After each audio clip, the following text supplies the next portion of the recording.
আমার কৃষি প্রধান দেশ, কৃষকদের বাঁচিয়ে রাখতে হবে, তার শস্য বীমা দিতে হবে, তাকে চাষ করবার জন্য সেচের জল দিতে হবে।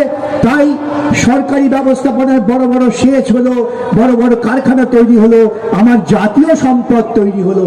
আমরা বামপন্থীরা ক্ষুদ্র ক্ষমতার মধ্যেও পার্লামেন্টে চিৎকার করে বলেছি, ওই ব্যাংক যা ব্যক্তি মালিকানার কাছে আছে রাখা চলবে না, ব্যাংকে জাতীয়করণ করতে হবে। কেন ব্যাংকে ব্যক্তি মালিকানায় রাখা যাবে না?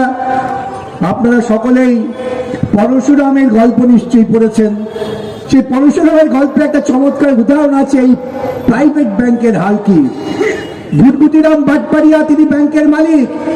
আপনি ব্যাংকে টাকা রাখেন, আপনি মেয়ের বিয়ের জন্য টাকা তুলতে গেছেন, গিয়ে দেখলেন বাটপাড়িয়া গণেশ উল্টে পালিয়ে চলে গেছে, আপনার টাকা হা হয়ে গেল।